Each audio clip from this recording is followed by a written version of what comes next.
Welcome back, everyone.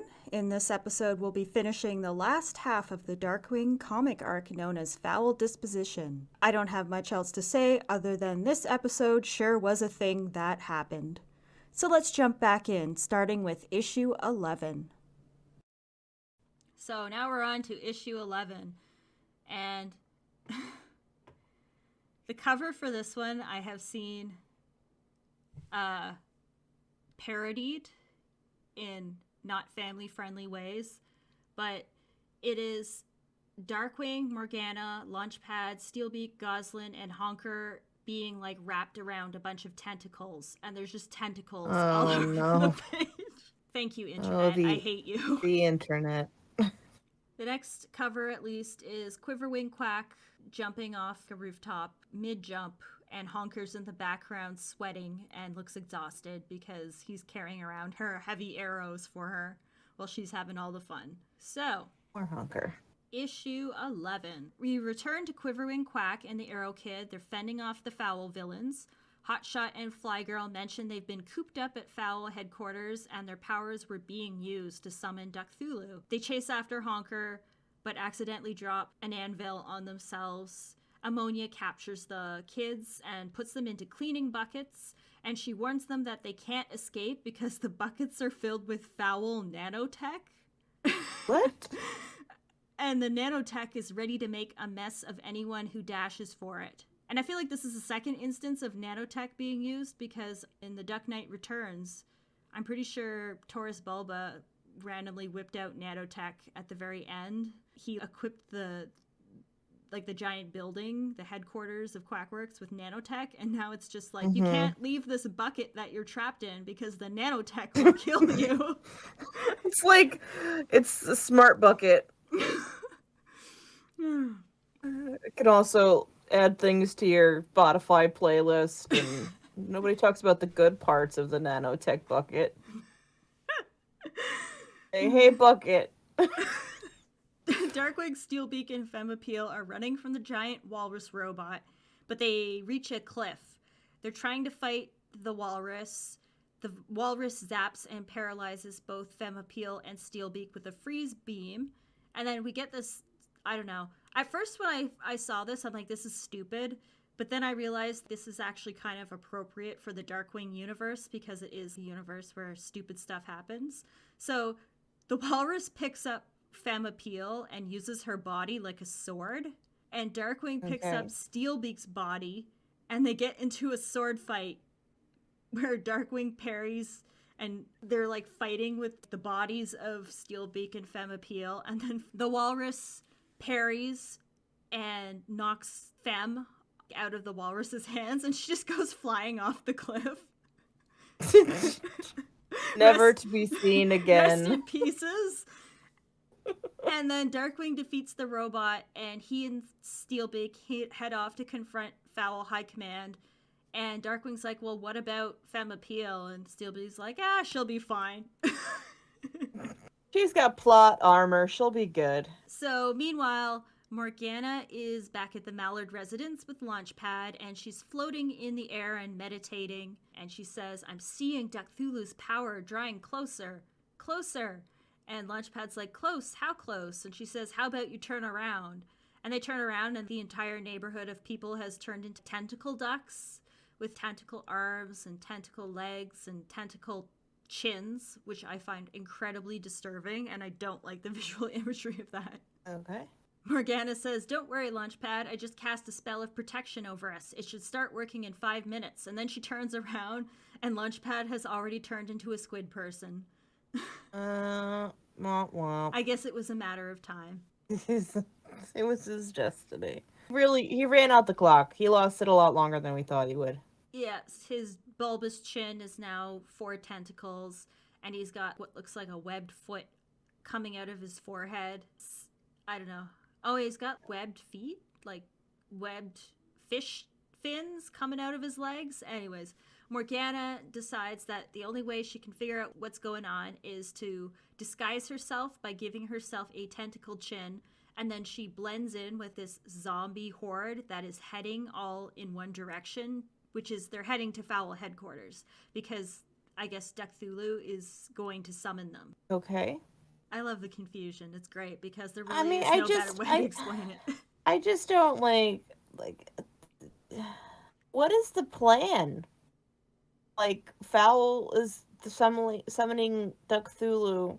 I promise you that What? it doesn't even make sense Okay. if you read the comic, because I remember reading this the first time and I was like, I don't understand what happened. Like, it's not, I don't know, it's not explained very well what they're trying to do, and the dialogue in general it's just confusing. Like, the pacing and everything in this makes no sense.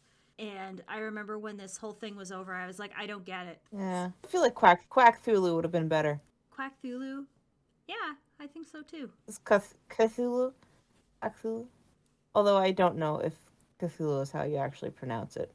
I'm sure it's not. I googled it and I think it's Cthulhu. There Well, seems to be some debate on that. Well, Lovecraft was dick, so I don't really care if I say it wrong. Continue. We return to Femme Appeal, who's lying at the bottom of the cliff, injured, but I guess she's alive. She's just got to crawl into one of those medical ray tubes. Yeah, no kidding. And then she remarks that that's the last time she's gonna help out two guys who argue like an old married couple, which I didn't really get the impression that's what Steelbeak and Darkwing's, I don't know, dynamic was in this comic, because they weren't arguing a whole lot. It seemed like they were more working together. Yeah, they were. It's not like, Grizzly Cough and Darkwing. Now there's an old married couple. And so Femme Appeal sees Ammonia Pine passing by with Goslin and Honker in her buckets, her nanotech buckets. And Femme Appeal is like, oh no, are those children? Pine, you've gone too far. And then she has this weird little thought bubble, and all it says is, captive children plus Pine plus Cthulhu equal me blowing my cover to kick some tail feathers. I don't know. I don't know. Carry the one. So she leaps out and she attacks Ammonia Pine, helps the kids out of their nanotech buckets, which I guess despite... Take that, nanotech. Yeah, I guess despite the fact that they probably have tech in them that prevents the kids from escaping, they apparently don't protect from sexy fox ladies kicking the buckets. So she kicks the buckets, ha ha ha, and the kids fall out of the buckets. And then Ammonia hits Femme over the head with a mop. Goslin and Honker run away because she's like, go and be good to each other. There may not be much time left. Does she literally say that? Yes. Woof. It's kind of funny. Okay. Yeah, it was just really random. Sure, random lady. You be excellent to each other and party on, dudes. Because the world may not be around for much longer. But Okay. Honker and Goslin don't get very far because they run straight into a bunch of Eggmen dressed up in cult robes. All carrying nanotech buckets. If only. Actually, let me check. Oh no, no buckets in their hands. Damn it. Darkwing and Steelbeak arrive at the sacrificial altar, which has a giant Cthulhu statue. He basically looks like Cthulhu, but with a duck bill and tentacles growing out of the duck bill.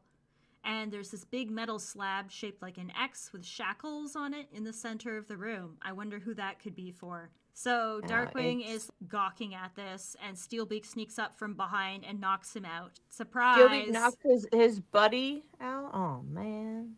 It was a trick. He was leading him into a trap all along. Oh, shucks. So we're back to Morgana.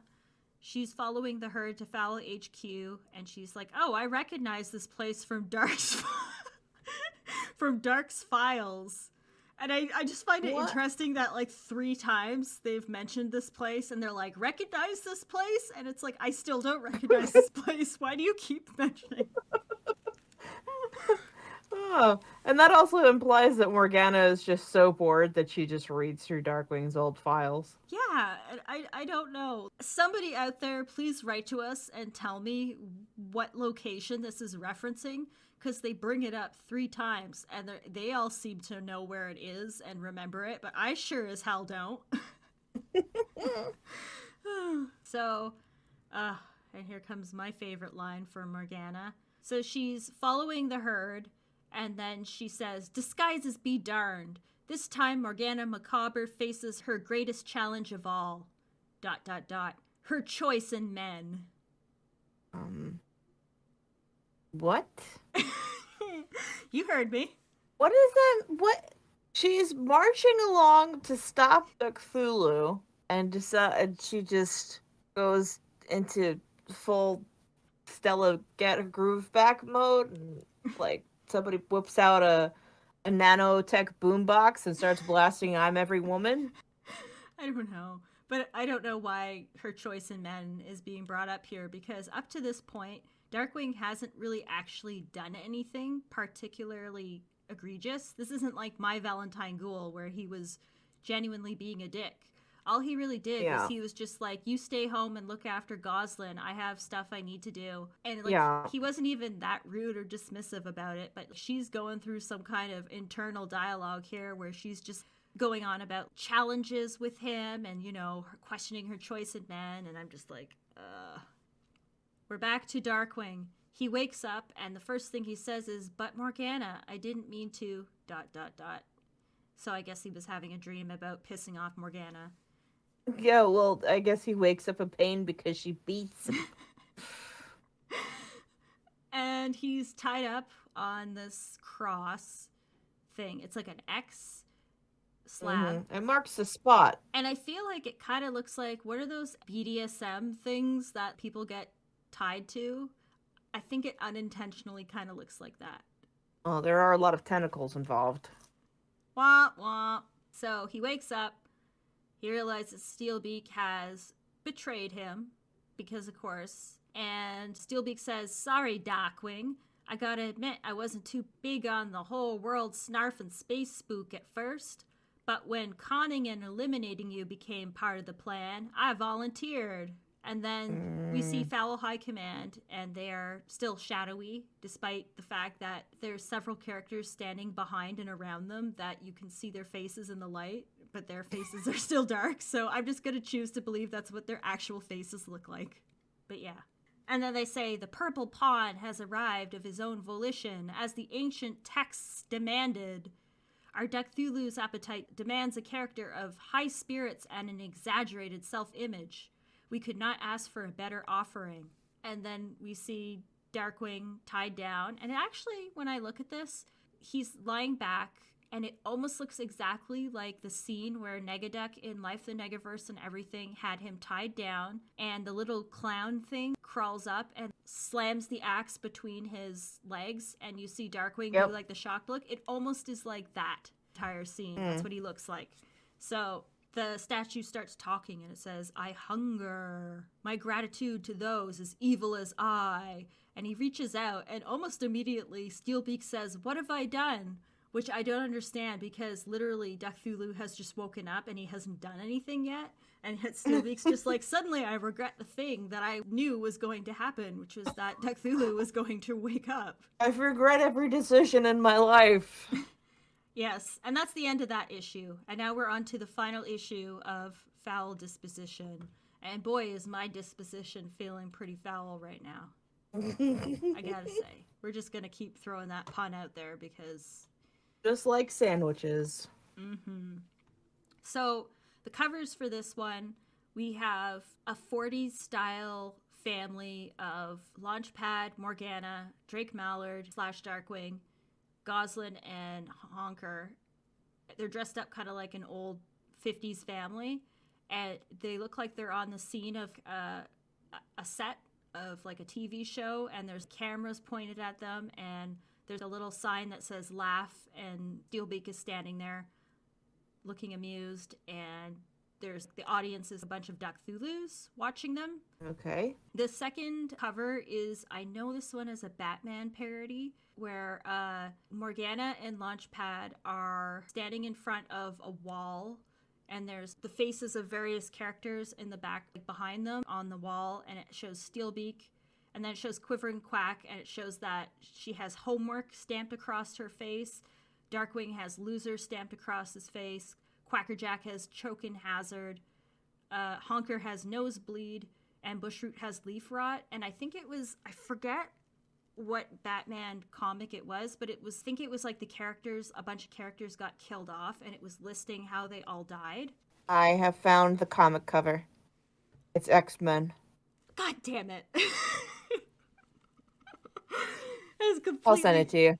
completely different friggin' world than what I was thinking of. Yes, There it is. you're correct. It is the Uncanny X-Men. I don't know who's hunting them down. This is a very old comic, clearly. No, it looks very old. It's probably the Sentinels. I like how I don't know how I got Batman out of that. I'm sorry. Oh, that's okay. It's all good. I was just curious, so. We're on to the last issue, and this issue is known as The Fridging. The fridging. So he has risen. Cthulhu, that is. Steelbeak's like, maybe y'all went a little too far this time, and High Command is like, we will use the power of Cthulhu to remake the world. So Ammonia, meanwhile, and the Eggmen are dragging Femappeal, Goslin, and Honker to the sacrificial room. And I guess because Femappeal is a woman, that means she has maternal instincts, because she repeatedly brings up how messing with kids means messing with Femappeal. She, like, kicks Ammonia Pine right in the stomach. Really hard. Goodness. And then she starts kicking all these... What if Ammonia Pine was pregnant? That would be a conundrum right there. Well, Femappeal, that was rude then. Or maybe she doesn't care if it's Ammonia Pine's baby. I don't know. I don't know, but also you work for FOWL. How many kids have been hurt because of what FOWL does? But okay. Alright. So she says to Goslin, Quivering Quack, if that's what he said your name was, I admire your moxie, but you need to get out of here. And then, for some reason, and this makes no sense to me, Honker has turned into a tentacle person, which he is smarter than all of the people in this literally everyone. Scene. Yeah. And Fem's like, oh no, the effects of Cthulhu. This will happen to all of us soon. Apparently even Ammonia Pine is smarter than Honker, because she's still... she's still there. Oh, the nanobuckets can't save them now. Suddenly, Ammonia Pine gets zapped, and she turns into the worst thing she could imagine, which is a pile of mud. Okay. And we see Morgana has appeared, and she says, now that her name is Mud, let's focus on you. And she thinks that Femappeal is also a villain, because she doesn't know who she is. And Goslin's there, and she says, Morgana, how you doing? I totally snuck out tonight, but don't worry, it's nothing I can't handle. And Morgana says, that will be dealt with later. First...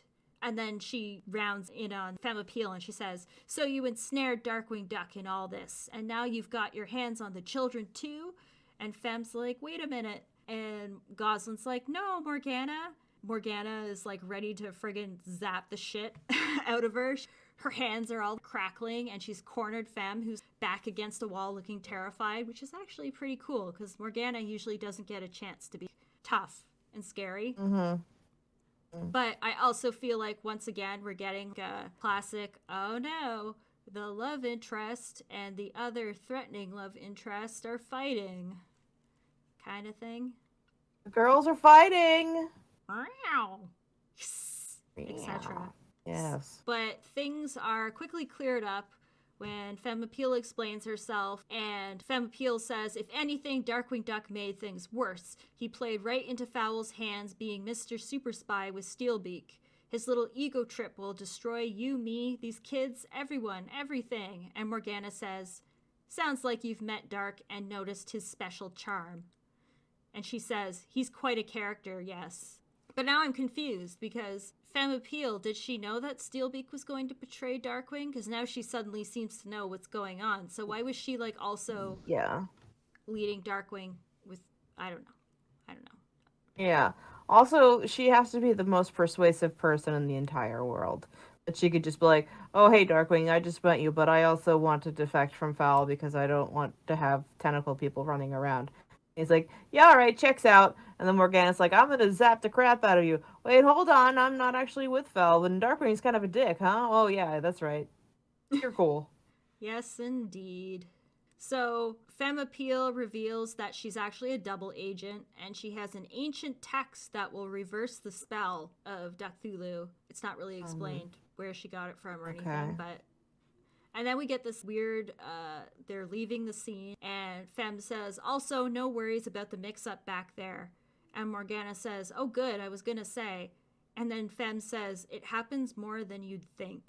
And I don't really get where they were going with that. I feel like there were so many chances for jokes and puns and humor, and I don't know, we just get weird stuff like that, like these weird dialogue exchanges that don't make any sense to me. Yeah. So they're leaving the FOWL They're Splash running Mountain to headquarters? they're running to the sacrificial altar that Darkwing is Oh. at. Okay. So Got it. back at the sacrificial altar, basically Cthulhu has come alive and he's zapping Darkwing and, I don't know, sucking his purple glowing juices out of him. I have no idea. I guess it's his ego that he's feeding off of. And Then he's gonna be full Oh yes, he's gonna be in like 5 seconds. gonna be bloated. And he turns around and it looks like Steelbeak has already started to change into a tentacle monster too. And FOWL High Command is super excited. They say, we siphon more of that amazing arrogance and selfishness for Cthulhu's waking appetite. And then Morgana and Femme Appeal, who has a jetpack now? I had to stop by my locker real quick, pick this bad boy up. And also Goslin has a jetpack, and they just kind of fly in with their jetpacks, and Morgana floats in, and she says, quit playing around, amateurs, you might get hurt. And Goslin says, jetpacks, awesome. Okay. And once again, I have to tell you, there is this weird theme about people flying for some reason. We have the hovering cars, we have the jetpacks, and later they're going to introduce something even more stupider that at the time when I saw it, I was like, I hate everything about this. But that's a ways down the road. Okay. Morgana is trying to release Darkwing from his sadomasochist ex thing that he's attached to, and suddenly Launchpad crashes through the wall with a thunderquack, I guess because he was pulled there alongside all the other tentacled people. And so we see Launchpad and the Muddlefoots have now shown up for the party, and they're all saying, Cthulhu for sure, Cthulhu for sure. Okay. And then Cthulhu says, and so with my followers around me I awake, I observe and stand in judgment of you.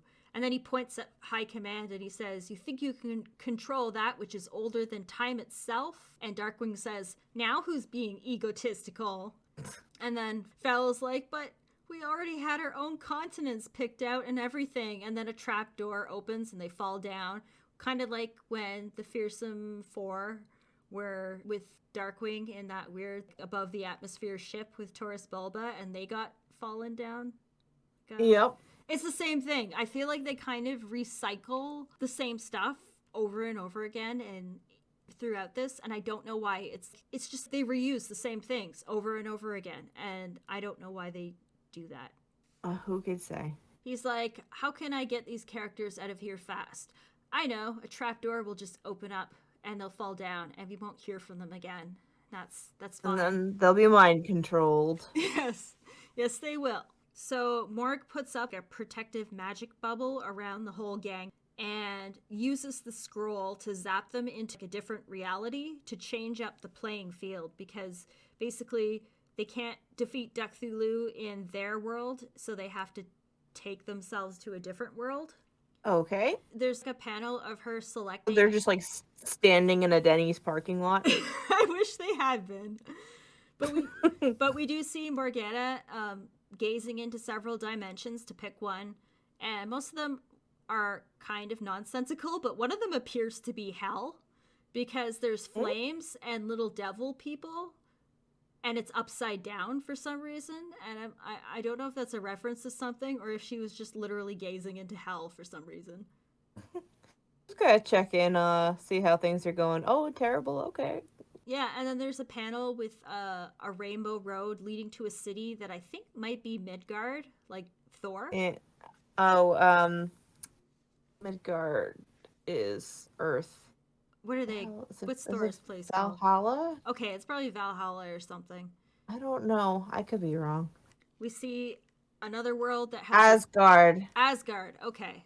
Asgard. I got there. It's probably Asgard. And then we see, I think it's Chernabog from Fantasia, and there's a dinosaur and some mushroom. Oh, maybe they're not mushrooms, so they're mushroom people. I think that's a Fantasia reference. And then we see Darkwing bowling ball swinging across St. Canard, and the tower in the background is a bowling pin. I like that. That was actually kind of funny. And then we see just a regular looking suburban neighborhood, and Morgana says, that one, and she picks it and says, get ready, ... Once again, this is the comic trying to be deep and metaphorical, and it didn't need to do that because this is Darkwing Duck, and Darkwing Duck is a show with humor and, heart. It doesn't need that extra layer of, ooh, we are so deep with these concepts. But here we go. So Drake Mallard wakes up in his bed. He opens the door to reveal an Escher-style setup that was like the same gag from Fungus Among Us, essentially. Mm-hmm. And he says, I got just the smallest notion that I may be lost. He slams the door and goes back into his room. And he reaches into his closet where his Drake Mallard sweater vests are. And there's just several of the same sweater vests, which I guess they're cartoon characters. I guess they wear the same outfit every day. So he says, what to wear when dealing with a strange sense of ennui. How do you pronounce that? E-N-N-U-I. Ennui? Ennui? He says a strange sense of ennui. And then he pulls Darkwing Duck out of the closet. Like the full character? Yes. Sorry, I just, coming out of the closet. I only caught that now. Oh, it's funny. That was clearly not intended, but there we go. So he pulls an entire Darkwing Duck on a hanger out of the closet, and Darkwing Duck says to Drake, good morning, sunshine. And Drake says, yipes. And then we get this stupid little conversation between Drake and Darkwing where he says, if I wear you, will I be here too? And Darkwing says, ew. Darkwing says, if you It's don't. like Silence of the Lambs all of a sudden. Yeah, no kidding. Darkwing's like, if you don't, where do I go? And Drake says, if I put you on, I might lose them. It happened once. And Drake says, if it weren't for me, would you have known any of them in the first place? And Drake says, fair point. And then the next panel is Drake Mallard, but one half of him is Darkwing Duck and the other half of him is Drake Mallard, like cut in half almost. Like Two-Face? Yes. And he says, it might look a little weird, but as long as I keep this outfit balanced, I think I'm okay. And it's obviously like, a stupid metaphor for balancing his secret identity with his crime-fighting persona. But he wasn't even struggling with that in this arc. I don't know what to tell you. Oh, well. And You're gonna tell me the end of this stupid story is what you're gonna do. It's coming. So somebody says breakfast, and he goes downstairs, and he says, looks like I've got some direction now. Which, again, like, I hate the dialogue in this so much. It's like, nothing about it is funny. Mm-hmm. And it's not even all that deep. It's just, you can tell that whoever wrote this just doesn't know the characters and doesn't know how to write them because, I don't know. It's bad. So, we'll call him Drakewing because I think that's what they actually call him in this, is Drakewing Duck. I just want a moment of clarity here. So he pulled out a Darkwing from the closet that was like had a face and everything, or was it just a costume? It was Darkwing. It was a full version of Darkwing hanging on a hanger, and he was talking to it, and it was talking back to him. I don't like that. I'm gonna send you a picture. I'm gonna send you a screenshot of this so you can see. Thank you. I want to know if how I described it to you is how you're imagining it. I was really just kind of hoping that it was going to be like the costume on a hanger. And I don't like it. Yeah.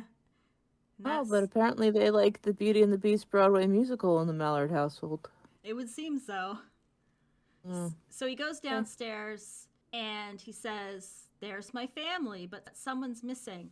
And we see Morgana in like 40s housewife outfit and Goslin with pigtails, and Morgana's serving pancakes at the table. And I guess Launchpad isn't there, so I guess he's the one that's missing. Darkwing's like, Morgana, does this day feel funny to you? And Morg says, "Just go with it."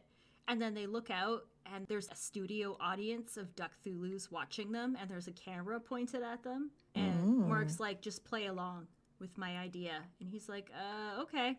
Okie dokie. And then Goslin's like, "Dad, I need a little help with my math homework. Can courage be divided by world-saving daring do and a rich domestic life?" And Drakewing says, "Good question, hun. First, I hear someone at the door." And Morgana says, "You don't remember? Your boss, Mr. Duckthulu, is joining us for dinner tonight." Darkwing's like, "But I thought it was breakfast time." And Morgana's like, "Time moves differently here. Do try to keep up, honey." Okie dokie. So he opens the door, and there's a massive Duckthulu that's as tall as the house, and he's wearing a business suit. I regret to inform you the tie is once again regular sized relative to the character. I will never get what I want from this comic book series. I'm actually confused because he says, "Mr. Duckthulu, so good to see you." And then in a smaller bubble, he says, "Mr. Duckthulu, so good to see you." Why is he saying it twice? I don't know. Maybe he's questioning himself just like we're all questioning ourselves right now. Yeah. So Duckthulu says, "Thank you. I'm looking forward to a delicious meal made of your souls.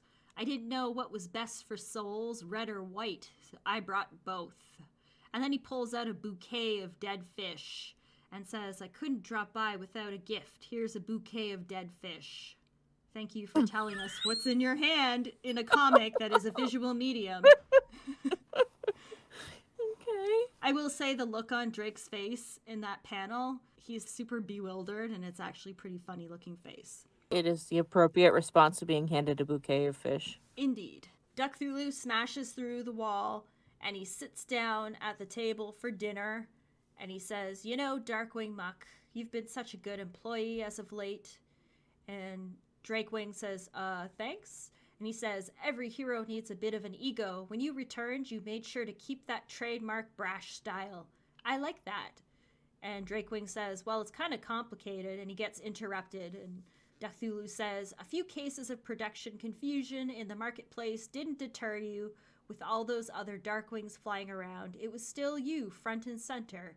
Very important. We must never let our essential specialness become public domain." And then Darkwing's like, "In hindsight, I think maybe," and then he gets cut off again by Duckthulu, "when you rejected your family to show that you could be a strong lone crusader, that was it. That was the final boost of pig-headed pride I needed to come back. The pieces were set up on the board. I started to play." Okay. Just giving you a moment to take that all in. Yeah. Goslin says, "Mr. Duckthulu, I think you've got Drakewing here all wrong." And he says, "Silence, and enough of this Drakewing business. If I'm going to eat, I want my meal to be 100% grade A Darkwing. The A stands for arrogant," and he snaps his fingers, and Drakewing turns into fully, 100% Darkwing. And then Morgana says, "Don't play into his slimy hand." Darkwing's like, "Can I get a little help? I should have been saying that much earlier." And Morgana says, "Good news. I found a lost soul in the netherworld." And then Launchpad walks into the house and the audience starts clapping. I guess he's the fan favorite. I guess. He's like the Cosmo Kramer of the Duckthulu show. Yeah, and he's dressed up in what is obviously meant to be a reference to one of those 40s characters. So the whole family stands up against Duckthulu, and he says, "Mr. Duckthulu, we've been thinking about your offer. Consider it rejected." And I can't remember what the offer was. I don't think he made an offer. Let me go up and check. Maybe I missed something, because I'm like, what is he talking about? He didn't offer anything. No, he did. He didn't say anything about an offer.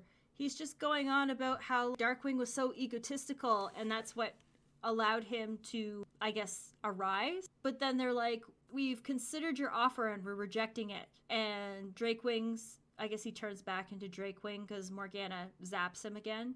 And he says, we will not be your followers. The bond you see is stronger than anything you have. Morgana's magic even saved LP here, and he's the persuadable sort.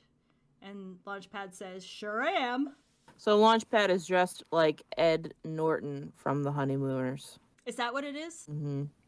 Okay. Continue. So Drakewing says, if my particular brand of hubris didn't tear us apart, who are you to try? You offer a monopoly of misery. Not interested. He's about to say, let's get dangerous. And then the window opens and the Muddlefoots pop through.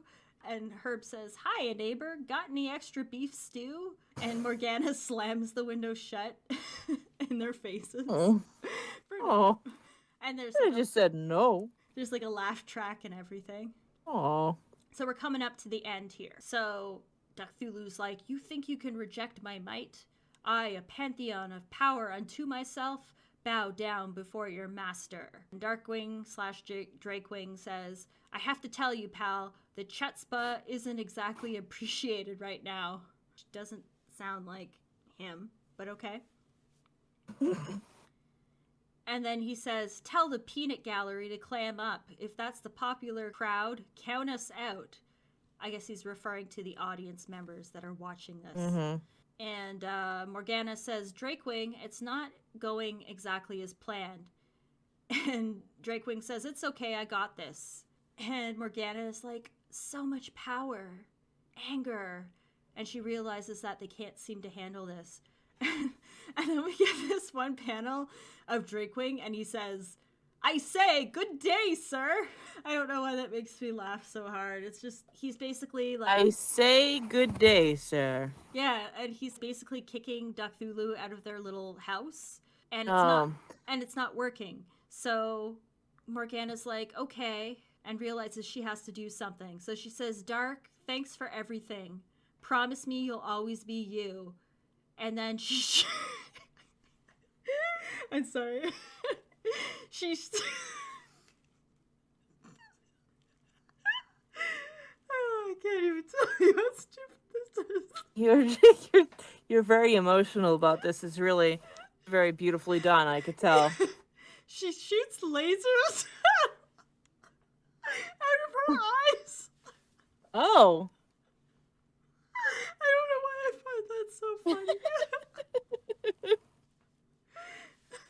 I guess it's because Morgana generally in the cartoon, like, she had magic, but she, like, didn't have laser eyes. It wasn't really one of her more frequent abilities that she displayed, yeah. Yeah, I don't know, I just find that so funny. I'm gonna show you the panel. Well, you have to now. Okay, I need to take a breath. Also, in that picture you sent me of Launchpad, Morgana has feet. She does. I say, good day, sir. But you can see how kind of weird and ridiculous this looks. Yes, because Cthulhu shoots his lasers. He's firing up his lasers at her, and then she just is like, BLAM! Back. Oh, God. Okay. And then the lasers collide. Mm-hmm. And we see her laser against his, and she says, see you on the other side. And Darkwing's like, wait, Morgana. And then they all get snapped back to the regular world. I guess Morgana defeated Cthulhu because everybody has been turned back to normal. There's no tentacles to be found anywhere.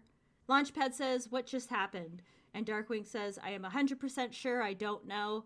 Can't remember much of it, but the statue of Cthulhu has fallen. More importantly, you're back. And Launchpad says, my back? What about it? Wah, wah. Well, that sounds more Launchpad than anything else he said. It's true. And then Darkwing says, alas, The job isn't done. If you goons think I'm in the mood for some foul, funny business, you're sorely mistaken, because, like, all the Eggmen have woken up from their egg comas, and it looks like there's like shush agents that have shown up, and they're pointing guns at them. So I guess we do get some guns in this. And so all the Eggmen have their hands up. And then we see Femme Appeal has snuck away, and she's talking to Jay Gander Hooter on, I don't even know what this thing is. It looks like a pocket mirror, but it has, like, Hooter's face on it. And she says, "The mission is completed, Jay Gander." And Jay Gander says, "Excellent job, Agent Appeal. Now return to headquarters quickly. I fear we must be ready for an even greater threat on the horizon." And I feel like they say that every issue. Like, right at the end, they're like, "Something even greater is coming in the next issue." You'll just have to wait until next time. And Steelbeak sneaks away, and he's like, "Oh boy, that did not go as planned. And where are my oh-so-laudable leaders?" He says, "Oh, for crying out loud, taking on Darkwing, we'll have to wait for another day." And it is spelt Dahkwing. So he's actually saying Darkwing. Darkwing. And then he says, "Time to find those phony leaders of FOWL. They owe me big time." And then I don't think we ever see any of those people again. We don't see Steelbeak again. We don't see FOWL High Command ever again in this series. So I don't know if they were implying or something was going to happen, but it didn't. So they got thrown off the cliff of the comic. Indeed. So the Muddlefoots are back to normal, and Honker runs up to them and says, "Mom, Dad, I think I found something else I'm allergic to. Apocalyptic magic." Goslin hugs Darkwing and says, "Good to have you back, Darkwing. You had me scared." And Darkwing says, "I'm just glad you're safe, and I'm never going to take you all for granted again. It's good to have you all here." And then he looks around and he goes, "Morgana?" And then now realizes she was like, "Goodbye, Dark." Yeah, so it backs up, like the panel backs up slowly, and we see Morgana isn't with them. She never came back with them. And he says, I lost her. Rewind! Remember Quiverwing Duck was fighting Dark Warrior, and he's like, "Go," before he loses her. This was the loss. He lost her. She got fridged. Morgana Macabre got fridged. She got fridged. And that's literally how it ends. Except the text at the bottom just says, "The beginning, ... And that's it. Okay. That's the end of FOWL Disposition. That's an awful ending. So Morgana's like, "We can't beat them here. We have to take them to a 50s sitcom." And then she shoots lasers out of her eyes. She shoots lasers out of her eyes and then sends everybody else back. Yeah. If you listen closely, you could still hear her shooting lasers out of her eyes to this day. Oh my god. I hated this. I remember even back when I first read this issue, I'm pretty sure I tore this issue apart when I wrote my original review for it. Literally? Well, it was a PDF, but I guess I could have printed out the PDF. And I remember not understanding the point of the whole arc, because it starts off with Darkwing has an image problem that he needs to fix. So he's seeing this professional, and that had no bearing on the rest of the arc. It was just like an introduction to an excuse to do like a weird fancy Mad Men introduction. I guess maybe just to demonstrate that he has a huge ego, that he doesn't think that he needs to have his image altered. I don't know. If you go to, listeners, negaverse.net/comics and look under the reviews, I have the reviews that I wrote back when these comics were first released. Apparently for issue 5, I wrote it as Negaduck for some reason. He was reviewing the comics, so I don't know why I did that, but clearly I was just having fun. But for FOWL Disposition, I ended up putting together, I think I lumped them all together, issues 10 to 12, probably because I just didn't have the energy to do it one by one. My exact words were, "I'll come right out and say it. I don't like Morgana being dramatically written out of the comic, even if it was temporary or there's a chance she may return. I felt it went against the grain of what Darkwing Duck is about. Not only does it end the arc on a rather unresolved and depressing note, but the dismal situation bleeds into the next arc as well. That being said, if we had to have Darkwing lose Morgana, I prefer what took place in issue 12 over what I feared would happen. Based on Morgana's angry monologue in issue 9, her indecisiveness about her relationship with Darkwing, and the appearance of Femme Appeal, who DW shamelessly ogles, I thought their relationship was going to end on a bitter note. My opinion has not changed since I wrote this review, which was July 8th, 2011. Yeah, because that's just... they really did. They played up how Morgana was already questioning their relationship, but then she just sacrifices herself to save them anyway. Yeah. It's like, well, then why did you even do that? What was the point? My conclusion... the point of any of it? My exact conclusion was, okay, I said, one thing that really irked me, there is next to no humor in this comic anymore. If I were to plot a graph of gags per issue, I would say that as we move further into each issue, there are fewer funny moments and more attempts at being deep and metaphorical, to the point where there was nothing in issue 12 that made me chuckle the same way the cartoon does. Still true. Like, if they had gone with my ideas, I don't know why they didn't. I'm only, 10 years in the future. How dare But I know they could have had at least a few more things between two pieces of bread with a olive on a toothpick, and then some of those Eggmen could have been wearing Darkwing Duck hats over their, Thulu robes. Yeah, and I described this plot back then as aimless and scattered, and that opinion still has not changed. I would describe it as lacking even a single tiny tie. I gave it a 6.5 out of 10. That seems pretty generous. Yeah, it is kind of generous. I'm going to have to bring that down to a 3.5 out of 10. The only thing I kind of liked about this comic was the imagery, because we did get funny facial expressions and the art. It's always fun to see the art. But outside of that, I feel like they really squandered Steelbeak, because this is the first time that everyone has seen Steelbeak since the cartoon ended in the 90s, and I feel like they just really wasted that potential, and they wasted the potential with FOWL, and they barely mentioned Shush. Yeah. Just... Yeah, especially now that they're saying that Shush disbanded and kind of assimilated into Quackworks, but meanwhile Femme Fatale is a double agent for Shush. So you can't even keep your own story straight, comic book. Yeah. So that one was definitely a bust for me. I did not care for FOWL Disposition.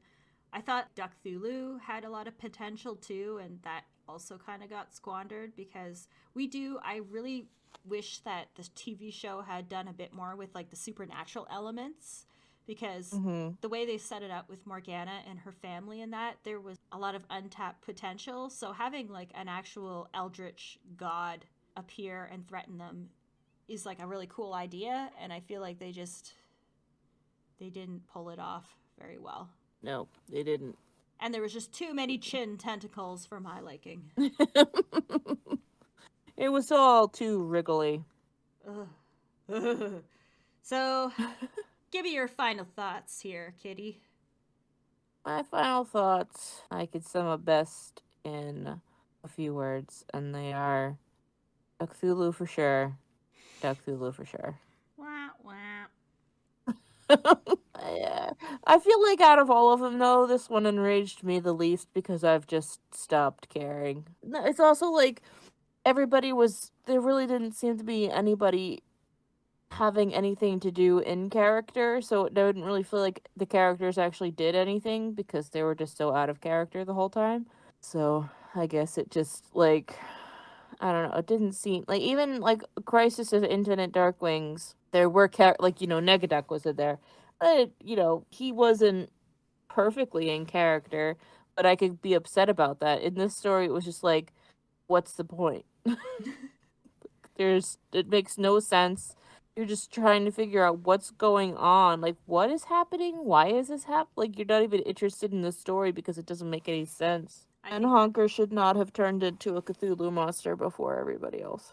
Yeah, I think there was just so much missed potential. I will tell you, when they rewrote this for the Definitively Dangerous edition, I think this arc was the one that got the biggest makeover in terms of dialogue changes and story pacing. They couldn't, like, the actual, because they weren't redrawing the entire comic, so they had to stick with the same plot, but somehow they actually managed to take what was already there and insert more, like, jokes and humor. And one day, when we get to the Definitively Dangerous edition, I'll go over some of those changes, because it was actually surprising how it was more streamlined and it made more sense. That's something, at least, like, for people who, I don't know, either have only read the Boom version or haven't read the comics at all, I would suggest reading the Definitively Dangerous edition of FOWL Disposition, because it is funnier. Well, there you go. Or I also do recommend just having your friend tell you what happened. So that is FOWL Disposition.